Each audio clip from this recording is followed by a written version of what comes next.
What's up guys? So today I'm going to show you just a normal push workout for me. Kind of let you know what I'm thinking about during my workout. I'll give you guys some tips that will hopefully improve your push workouts a little bit. Alright, so we're starting out with some incline bench. This is how I've been warming up recently. Just a few reps with 135. And then I do one rep with the weight I'm going to be working with just to get a feel for it. Alright, so this is my first set. I'm doing 245 here. So on the first exercise of each workout, I really like to do a heavy compound lift. That's just pretty standard. I'm really working on getting stronger each time.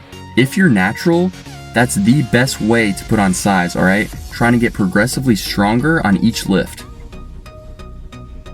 So you'll see the reps here are relatively low compared to the other exercises throughout the workout.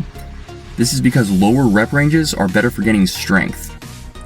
So as soon as I get strong enough to do 8 reps, I increase the weight by like 10 pounds. I did 7 reps on my first set and then I think 6 on my second. For incline bench, I did 5 sets total. Next, we're moving on to some weighted dips. You'll see most people use a belt to hold the weight when they do weighted dips, but I like to do it this way, alright? It's just a little bit more convenient because you don't have to have a belt.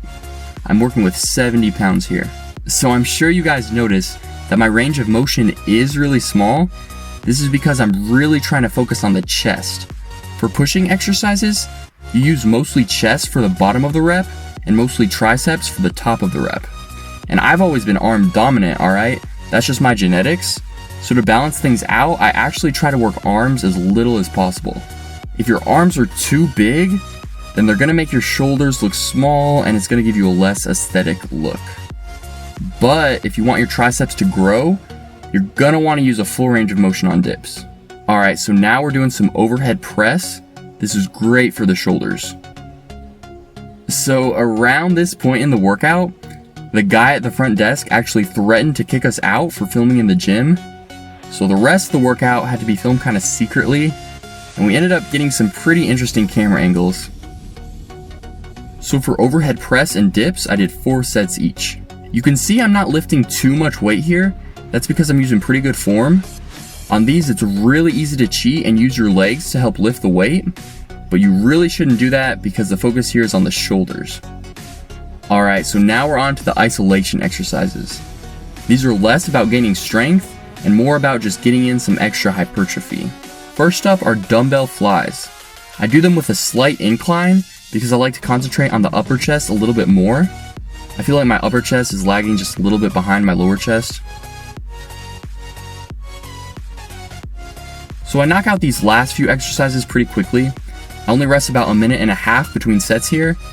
For the heavier compound lifts, I rest about 3 minutes.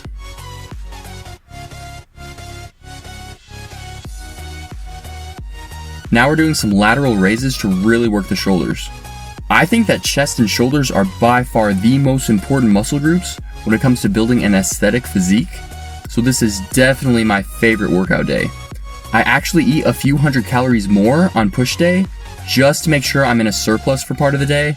This is so I can still put on a little bit of size in my chest and shoulders even though I'm on kind of a mini cut. So for these last few exercises, I did 3 sets plus 1 drop set. What the drop set does is it activates different muscle fibers. That's also why it's good to have varying rep ranges because you hit different muscle fibers.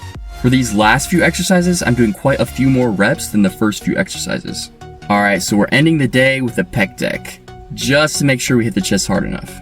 So in total for this workout, I think I did 22 sets and 3 drop sets, which is considered pretty high volume. I didn't always do this high volume, I gradually worked up to it.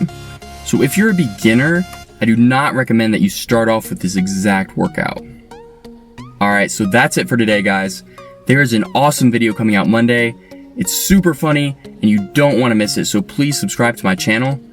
And also follow me on Instagram if you want to check out how the physique is looking. I'll see you guys Monday.